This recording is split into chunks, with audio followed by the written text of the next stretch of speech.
హుజూరాబాద్ కి రావడం జరిగింది. 20 సంవత్సరాల అభివృద్ధి 6 నెలల్లోనే చేయడము ప్రజలకు అనిపిస్తుంది. అరే పాపం ఈటల రాజేందర్ గారు మన ఇంటికి ఇన్ని అభివృద్ధి కార్యక్రమాలు చేసినాడు. ఒక్కొక్క ఇంటికి ఒక్కొక్క మనిషికి ఏదో ఒక లాభం చేసిన వ్యక్తి ఈటల రాజేందర్ గారు. వారిని ఓడించుకున్నారని చెప్పి ప్రజలలో ఒక కక్ష వచ్చేసింది. ఎట్లనైనా చేసి మేము గెలిపిస్తామని అందరు అంటున్నారు. ఓటుకి 20,000 ఇచ్చి మేము గెలుస్తామని చెప్పి కేసీఆర్ అనుకుంటున్నాడు.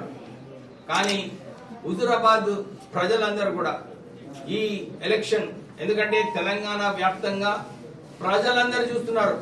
అరే ఇది ఒక మంచి అవకాశం ఉంది, టిఆర్ఎస్ పార్టీకి బుద్ధి నేర్పించే అవకాశము. ఈసారి కేసీఆర్ ని ఎట్లనైనా ఓడించాలి. అహంకారం ఎక్కువైపోయింది, అహంకారం ఎక్కువైపోయి అవినీతి పైసలు ఎక్కువైపోయి టిఆర్ఎస్ పార్టీ కేసీఆర్ ఏదైతే ప్రయత్నం చేస్తున్నాడో హుజూరాబాద్ లో అది డెఫినెట్లీ 100% ఫెయిల్ అవుతుంది. ఎంత ఎక్కువ మెజారిటీ ఇవ్వాలని చెప్పి ప్రజలలో ఆ ఆలోచన రావడం జరిగింది. ఇక్కడ చాలా మంది టిఆర్ఎస్ ఎమ్మెల్యేలు వీళ్ళందరూ వచ్చి ఇక్కడ క్యాంపెయిన్ చేస్తున్నారు. ఏమని చెప్తున్నారు? మేము ఇది చేస్తాం అది చేస్తామని అంటున్నారు. కానీ ప్రజలందరూ అడుగుతున్నారు, అరే మీ కాన్స్టిట్యుయెన్సీస్ లో ఏం చేస్తున్నారని. మీరు చూస్తున్నారు మొన్న చెన్నూరులో అక్కడ రైతులందరూ కూడా కాళేశ్వరం బ్యాక్ వాటర్స్ తో అక్కడ అందరూ నష్టపోతే అక్కడ అవుతున్నాయి వాళ్ళ నియోజకవర్గాలలో. ధర్మారెడ్డి కాన్స్టిట్యున్సీలో ఆరూర్ రమేష్ అందరూ టిఆర్ఎస్ పార్టీ ఎమ్మెల్యే కాన్స్టిట్యున్సీలో ఇక్కడ అభివృద్ధి అక్కడ ఏం కాలేదు. కానీ వీళ్ళు పైసల అహంకారంతో మేము ఎట్లనైనా గెలుస్తామని చెప్పి ఏదైతే ప్రయత్నం చేస్తుందో అది ఈసారి ప్రజలే ఒక సరైన గుణపాఠము కేసీఆర్ కి టిఆర్ఎస్ పార్టీకి హుజూరాబాద్ ప్రజలు చెప్తారు. నేను ఒక అప్పీల్ చేస్తున్నాను ప్రజలందరికీ కూడా. ఇది పైసలు ఏదైతే వాళ్ళు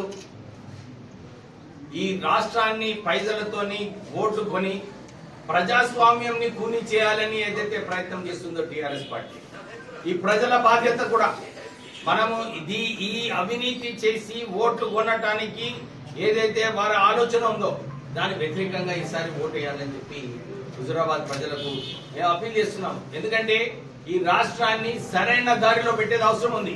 ఇది కల్వకుంట్ల దారి వద్దు మనకు, ఈ అవినీతి దారి వద్దు మనకు.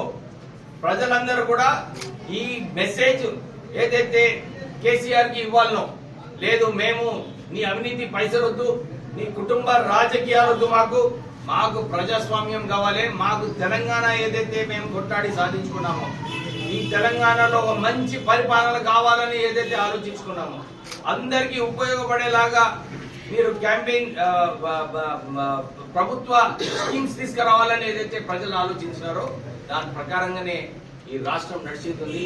ఇది కేవలం ఒక కుటుంబ సభ్యులకు ఉపయోగపడేలాగా ఏదైతే కేసీఆర్ చేస్తున్నాడో ప్రజలకు ఇది ఒక అవకాశం. అందరూ కూడా కలిసి ఉండాలి. ఎన్ని పైసలు ఖర్చు పెట్టినప్పటికీ కూడా మీరు పైసలు తీసుకోండి, ఎందుకంటే ఆ పైసలు అన్ని మనయే. కానీ ఓటేసేదేమో భారతీయ జనతా పార్టీ అభ్యర్థి ఈటల రాజేందర్ కమలం గుర్తుకే ఓటేసి గెలిపిస్తారని చెప్పి మేమందరం కూడా క్యాంపెయిన్ చేస్తున్నాము. స్పందన చాలా బాగుంది. ఏది ఏమైనా కానీ